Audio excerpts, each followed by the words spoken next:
Dans cet épisode, vous verrez que le lendemain matin, tout le monde était occupé aux préparatifs du mariage. Rishi, observant cela, pensa « Tout le monde ici est devenu fou. Je ferais mieux de rester dans ma chambre. » Alors qu'il se dirigeait vers sa chambre, il remarqua Tanuja. Elle réparait les rideaux, et ce faisant, de faibles souvenirs de sa vie passée ont commencé à faire surface, lui donnant des vertiges et la faisant presque tomber. Mais Rishi l'a rattrapée juste à temps.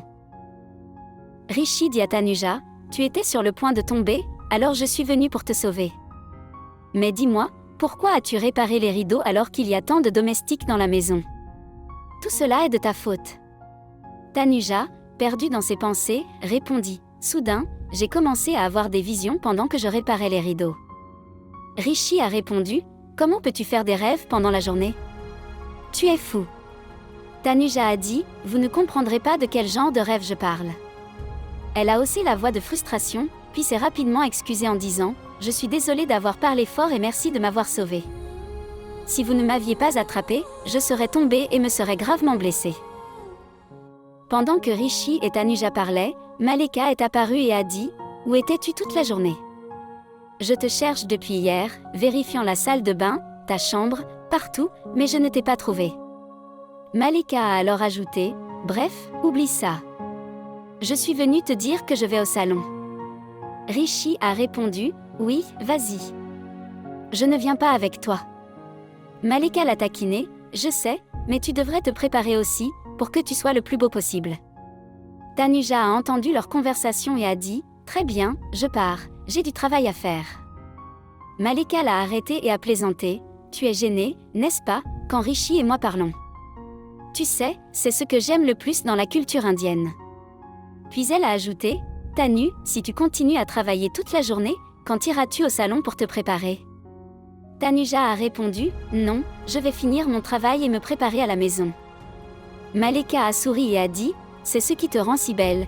Tu es si jolie même avec des vêtements simples, n'est-ce pas, Rishi? » Rishi acquiesça, « Oui, Malika, tu as raison. » Malika et Rishi sont alors partis et Tanuja est descendue à la cuisine. Dans la cuisine, Tanuja a vu Ahana tenant une marmite, se brûlant les mains. Tanuja se précipita rapidement et attrapa le pot des mains d'Ahana. Ils posèrent tous les deux le pot et leurs mains étaient brûlantes, mais ils se moquèrent l'un de l'autre et commencèrent à plaisanter. Ahana a alors demandé à Tanuja d'apporter le thé à Raj. Tanuja se rendit dans la pièce avec le thé, où elle trouva Rano. Elle a demandé à Rano si elle avait vu Raj. Rano répondit grossièrement, « Tu ne vois pas qu'il n'est pas dans cette pièce. » Tanuja a commencé à partir avec le thé, mais Rano a dit, « Donnez-le-moi, je vais le boire. Et vous allez appeler Raj et lui demander où il est. Je l'ai envoyé chercher des fleurs. » Tanuja est sortie et a appelé Raj pour lui demander quand il rentrerait à la maison. Raj a répondu, « Je charge juste les fleurs dans la voiture et je rentre chez moi.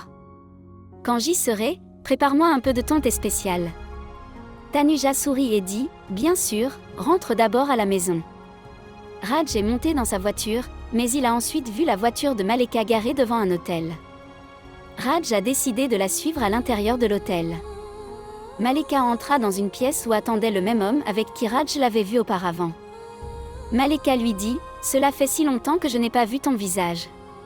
Tu m'as tellement manqué, et maintenant j'ai hâte de passer du temps avec toi. » L'homme répondit, « Tu vas peut-être épouser Rishi, mais c'est moi qui passerai la nuit de noces avec toi. » Malika a ri et a dit, « Oui, pendant que tout le monde à la maison est occupé avec les préparatifs du mariage, je suis ici pour préparer ma nuit de noces, et personne ne peut m'arrêter, pas même moi-même. » Ils rirent tous les deux et Raj entendit tout ce qui se passait à l'extérieur de la pièce. Raj rentra rapidement chez lui et essaya de parler à Rano, lui disant qu'il avait quelque chose d'important à lui dire, mais Rano était tellement occupée par les préparatifs qu'elle n'écouta pas. Raj s'est dirigé vers sa chambre, et en chemin, il est tombé sur Tanuja. Elle a demandé, « Dois-je te préparer du thé? » Raj, surpris, a demandé, « Du thé? Pourquoi? » Tanuja a répondu, « Tu l'as demandé toi-même. Tu as dit que quand tu rentrerais à la maison, tu boirais du thé préparé par moi. » Raj, sans répondre, s'éloigna. Il a ensuite dit à Vidya d'appeler Malika et de lui demander où elle se trouvait. Tanuja l'a appelée, mais Malika n'a pas répondu. Tanuja a informé Vidya, J'ai appelé Maleka, mais elle n'a pas répondu. Tanuja a remarqué que Raj semblait troublé, alors elle est allée dans sa chambre. Raj lui dit, « Je sais à quel point tu aimes Rishi. J'ai vu le respect et l'amour dans tes yeux pour lui. » Tanuja, inquiète, a déclaré, « Nous avons convenu que nous n'en parlerions à personne, alors pourquoi en parlez-vous maintenant ?» Raj a répondu, « Parce qu'il a besoin de toi. C'est pourquoi tu devrais l'épouser. » Tanuja a été choquée d'entendre cela.